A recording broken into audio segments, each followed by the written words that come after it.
Good morning. Good morning, Noreen. I'm so excited that you're here. Welcome to Create Your Best Chapter. As I was mentioning before we hit the live button, my purpose for creating these live conversations and these podcasts is to really inspire women who are going through either a job loss, a divorce, or other major life change. Because I hear a lot from women that they're alone, they feel alone, they don't really know who to turn to. And I think it's so important to surround ourselves with other women who have walked the path before us, can show us the light, right? Can share some strategies and tools that have worked for them and then inspire us as well to keep going. And I know that you've had your own really crazy job loss journey, and I'm really curious to hear about it. But maybe we can start with you introducing yourself, your name, what you do, and a little bit about yourself. Absolutely. Thank you so much for inviting me to be here. I am like you. I feel like there are so many people that feel like they're alone in a situation and they're not. And so we'll talk more about that. But I'm Noreen Music. I'm the owner, founder, driving force behind Organize My Space Calgary. And yeah, that's me. Awesome. Awesome. Well, let's go back in time a little bit. And I'm really curious to have you explain how you found yourself without a job and what Yeah. happened and the journey around that. Sure. So about maybe a year and a half before I lost my job, I'd spent 30 years in commercial real estate, managing high-rise office towers, involved in developing high-rise office towers. And I was really good at what I did. I loved my career. I loved my team. Like I thought I would absolutely live and die in corporate Canada. I loved it. And quite sort of unexpectedly, it unfolded over a period of time where the company that I was working for at the time, it was really challenging, and those women in the audience that sort of work in a very male dominated industry might really resonate with this. But it was a challenge for me as I grew in the company and my role. It was a challenge to be the only woman sitting at the table, and there was other things going on. I mean, the company was definitely, there was things going on in the team and changes happening. All that being said, I was feeling more and more unhappy in my role, and it was definitely translating to how I was showing up as a leader, what was going on, and yeah, because of those circumstances, I found myself quite unexpectedly one day being let go. Hmm. And, they told me that my leadership, my style, what was going on was just not a fit for them anymore. Hmm. Well, I was absolutely devastated. I mean, even though I was struggling, even though I knew for a good year and a half before that there was something going on, that I wasn't happy, they were going in a different direction. When it happened, it was the worst day of my life. Hmm. It was horrible. Hmm. It wasn't something that I decided that I was going to quit. I was going to move on to something else. It was this happy, oh, yay, I'm excited. Um, yeah, it was really, really hard. Yeah. Thanks for sharing that. Do you think that it was really hard because it was out of your control and it wasn't your decision? Like, was that the biggest thing for you about it being so devastating? Yes, absolutely. That was one of the elements of why it was so devastating for sure. It felt like a punch in the gut. It felt like a complete blindside. I wasn't prepared. It wasn't my choice, and so yeah, it that was a very difficult element. And certainly, it made me realize over time, I mean, I didn't realize this shortly after, but I realized how much of myself I wrapped up into my title, into my Hmm. salary, into, you know, what I did for a living, I really thought that was who I was. And I realized that it wasn't who I am. It was a Mhm. part of who I was, and it certainly taught me a lot, and I'm so grateful for the opportunities and the work that I did and the people's lives that, you know, I got to touch, and lots of the people that I worked with are good friends today. Um, so there's a lot of gratitude, but I was not feeling gratitude that day. I was Mhm. feeling probably the lowest I've ever felt in my life, and you know, my family can attest to this, that the weeks and even the months after um was some of the lowest in my life. And this is no joke. If you are struggling with this, if you feel like life is hard to move on and you're not so sure if you want to move on, like, get help immediately. Like, I felt that way. I felt like I had no purpose and didn't want to exist. And that is absolutely no joke. So get help if you're feeling that way. But I decided, I knew, even in all the struggle and the pain and the why me and the, oh my God, and the shame and all of those things, I knew that I needed to choose healthy things to, you know, to carry on. So I went to a lot of yoga classes. Mhm. I went for a lot of coffees with friends and girlfriends. You know, I was trying to do really healthy things to get myself centered again. I talked about, even though it felt so shameful to say I was fired, it just, getting those words out, like, it just stuck in my throat, but I forced myself to say it and not buy into the shame around it and the fear around it. And as I shared my story with people, others said, "Oh, that happened to me years ago, that happened," or "I'm just going through it now." And so I always, you know, if I hear somebody's been let go, I always reach out to them. You know, there Mhm. was one man in particular, who's a super good friend today, who reached out to me and was very supportive and really helped me work through the challenges. Because when you find yourself there, it's devastating, and you need a community, you need people around you to help you navigate through that dark valley. Wow, yeah, thank you so much for sharing all that and for especially sharing how you felt, like those emotions. It's so hard for us to say that I feel ashamed.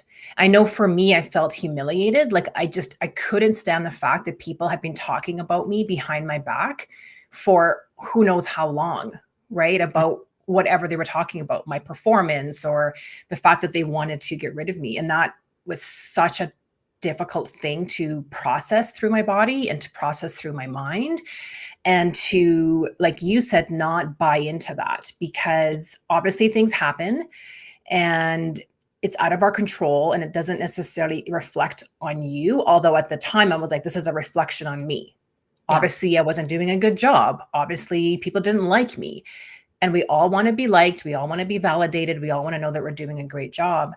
Um, but sometimes it just doesn't work out for whatever Yeah. reason, Yes. right? And I do appreciate reaching out for help and having intentionally building that community around you of people that can support you, whether Yeah. they're friends, family, coaches, therapists, right? People who we know that have come before us. And that's why it's so powerful to share that, to share your story and say, I was fired, right? So that it takes away some of that shame and some of that stigma for other Hmm. people to say, "Oh, okay, I'm not the only one that's experienced this in my life." Yeah. And even in that moment when that happens, if you can make that decision that either this is going to break me or this is going to be a breakthrough, Mhm. like, you have the choice. Mhm. You're still going to have to go through the grief, the humiliation, the feelings of shame, the what do I do now? You know, financially, there's a lot wrapped up in, this loss of Mhm. a job, of a career. But some things are meant to clear the way. Mhm. Some things are meant to open doors that I never would have seen. And I want to preface this by saying the corporate Canada, corporations, people who work on as corporate professionals do great things, and people love being in the corporate environment. I always felt like a square peg going into a round Mm. hole. I always felt like the suit I had to wear was a bit suffocating. Mm. And so I really took this opportunity um, to make different choices. And of course, I chose not to go back into the corporate world. I chose to become an entrepreneur. And that's not everybody's path. Some people need to process the emotions and what it all means for them, and carry on with their career and go to another company, but maybe they will choose to do something different.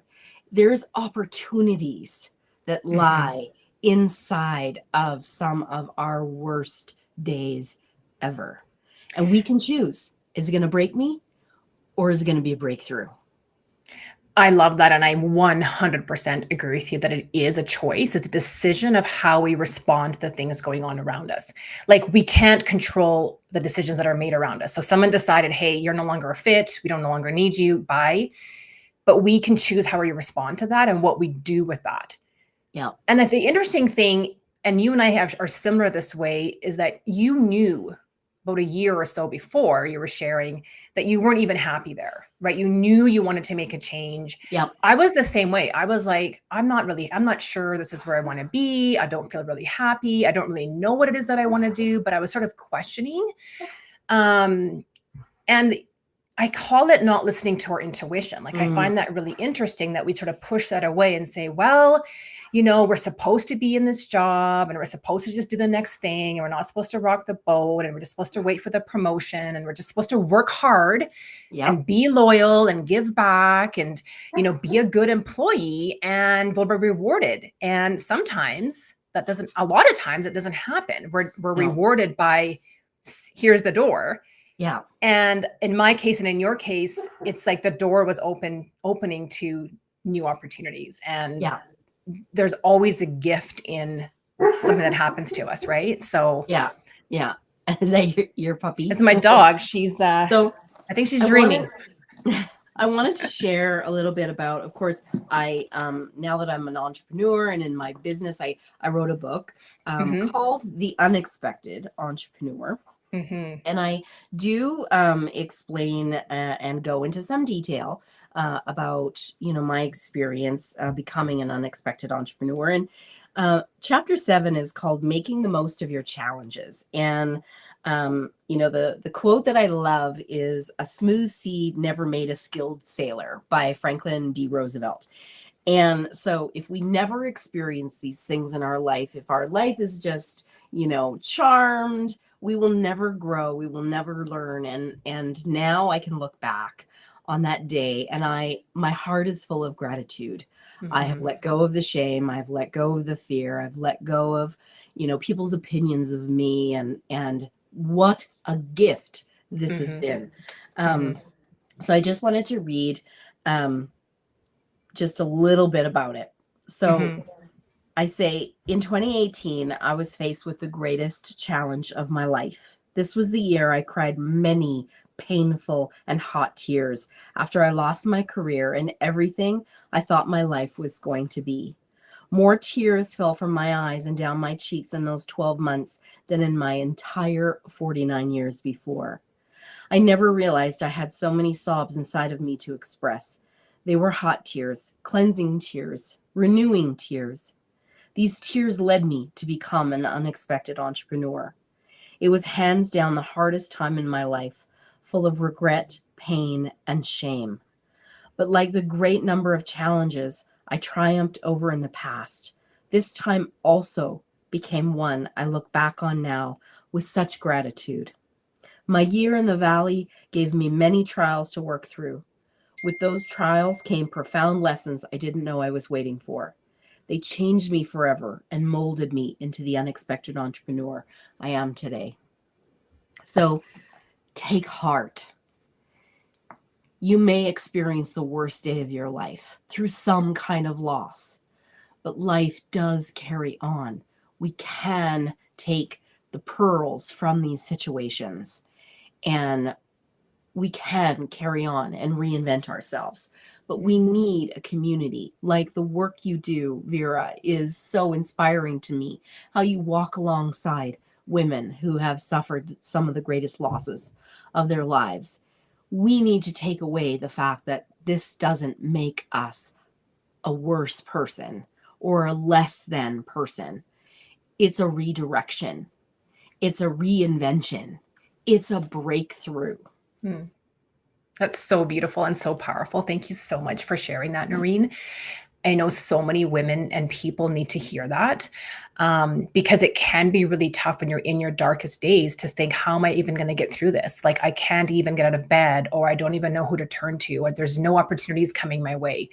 Right. And so you feel so discouraged, and just knowing that there is a glimmer of a gift at some point in time gives that hope of, okay, it's going to happen. And so something that I always ask people is, just if you haven't seen a gift yet, think about the possibility of a gift coming your way at some point in time. Like, allow yourself just that little crack in your heart that there's a gift coming your way. And maybe you don't know what it is, you don't know when, but if you just give yourself permission to know and to believe that there is going to be something that's going to come out of that, that's going to help you just keep moving forward, even if it's just little tiny baby steps, which is actually the best way to do things anyways, is tiny baby steps.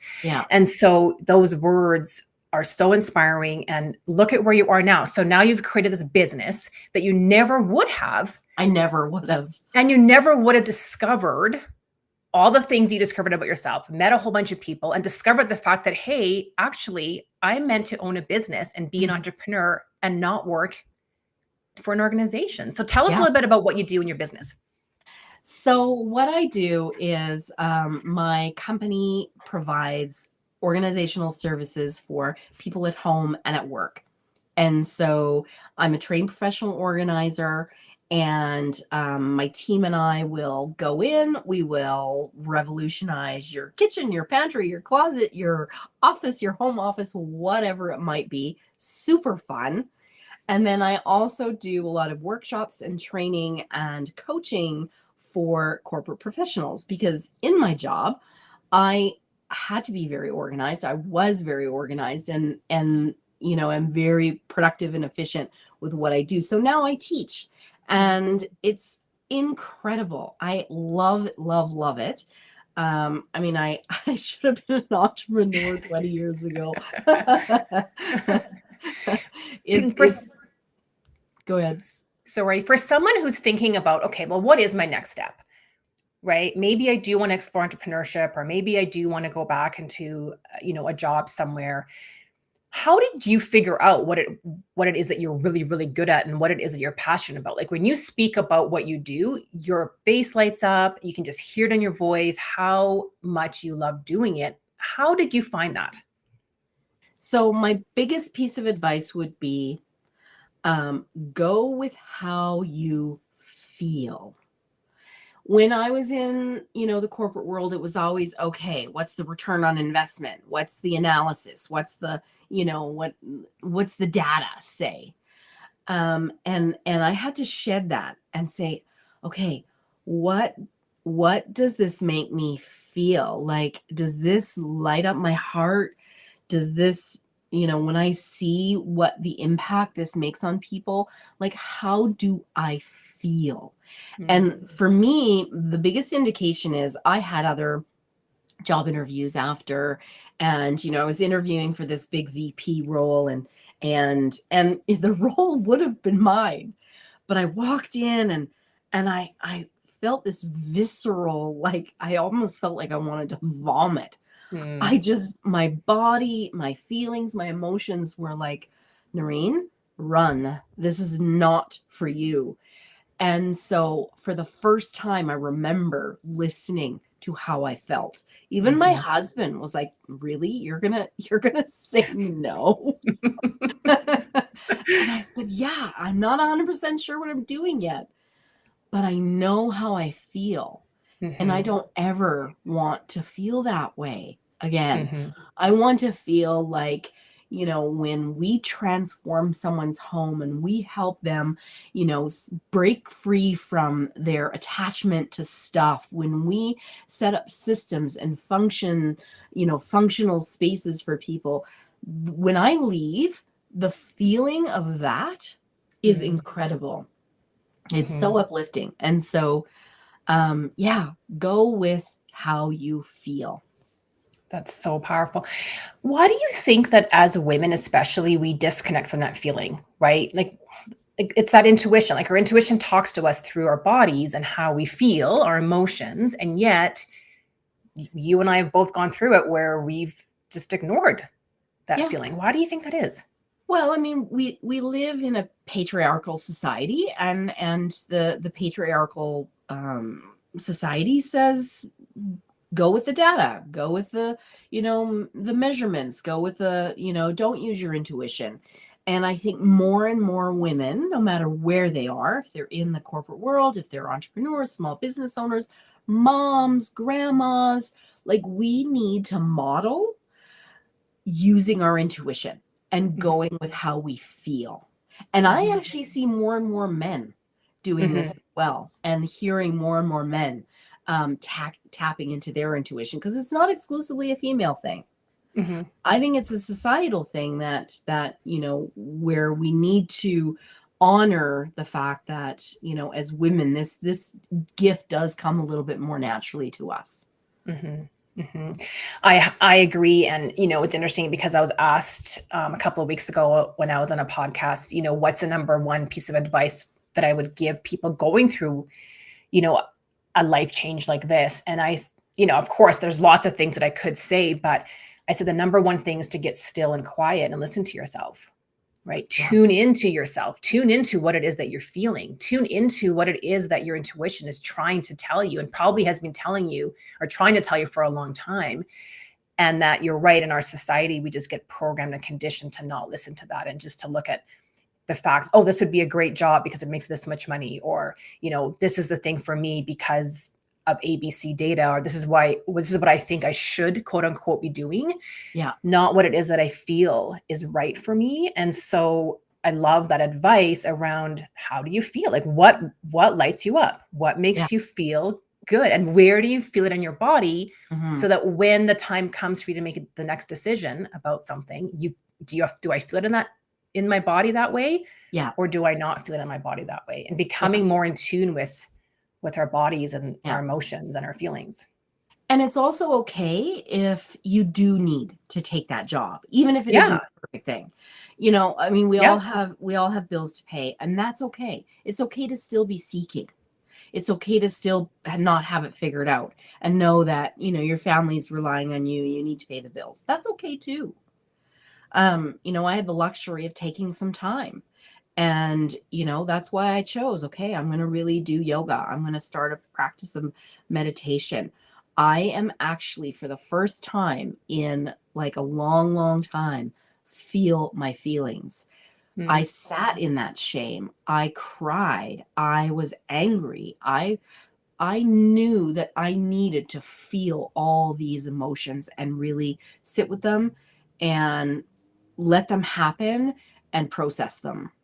Mhm. And so, yeah, and everybody's journey is going to be a bit different, but I think the key is you need those one, two, three, whatever people that don't mind listening to your pain over and over again. Don't mind sitting for coffee while you're, still working it out. Coaches like you who have experienced this path that can take somebody's hand, walk side by side with them, and really help through what is a very trying time being in the valley. Mhm. Mhm. I really appreciate you sharing your story, Noreen. It's so inspiring. I love how this journey has led you to what you're meant to be doing. And it's led to you creating so much more impact in the world than you ever would have done had you stayed where you were. Like, you still would have created impact. I knew you back then. I know you're a fantastic leader and you were impacting people's lives, but not in the way that you are today. And so, yes, following, your feelings, following your intuition has really led you. And this devastating thing that happened to you has, like you said, it just cracked the door wide open. And you're like, okay, now what do I do? What do I get to decide that I can do? So thank you for being so inspiring. And I'm looking forward to continuing or hearing more of your story next week at an event that we're both speaking at. Yay. February 22nd. Yes, it's through YYC Fempreneurs. So there's still tickets available, still room available. So if you're a female entrepreneur, or if you are a female or woman here in Calgary and just want to be inspired, because I know there's going to be inspiring stories, there's going to be amazing women there to meet and connect with, I encourage you to buy a ticket. There's some on my website. Noreen, tell us about how we can get in touch with you, or how people can get in touch with you. Yeah. So, the best place is my website, which is organizemyspacecalgary.com. And that's the best way to find out about me and the services that my company offers. And then I'm also on social media, Instagram, Facebook, under the same handle. And if you look at Organize My Space Calgary on Instagram, you go to the link. There's also the link in my bio to get tickets to February 22nd. And I think there's not many tickets left. So if you look at your calendar right now and you see that you got some time on the 22nd, you should definitely come, because there is great networking opportunities, amazing women. Lindsay Berry, the founder of YYC Fempreneurs, is going to be speaking. You, of course, incredible Laura Tucker from Finding My Happy. And you, Noreen, who is going to be Yes. sharing more of her inspiring story. I'm so excited to hear. Absolutely. So great topics, great speakers, lots of opportunity to network and get to know other women entrepreneurs and business owners. So yeah, get a ticket. Look at your calendar right now. It's next week. Exactly. And you know what? It's also speaking to what we were chatting about, is building community, right? And intentionally surrounding yourself with people who are supportive and inspiring and uplifting, and who are doing things that, we aspire to, or that we can learn from, or that we can get encouraged by. And that, to me, is such a critical component of my business too, is creating that community. Women are changing the world. We need to be uplifted and encouraged, and we need to make the decision to build community around us that supports us, and to make the decision to look after ourselves, to listen to ourselves, and to do what we know is the right thing for us, so that we can, create that really great impact in the world. Yeah. Amen. So thank you. Yeah. Well, thank you, Noreen, so much. I appreciate you so much. I love what you're doing. I love your story. Thank you for being so inspiring. You're an inspiration to me. I look at you as a mentor in my business, and I really am so grateful for you. And I look forward to seeing you next week. Thank you so much. Bye. Thanks, Noreen. Bye.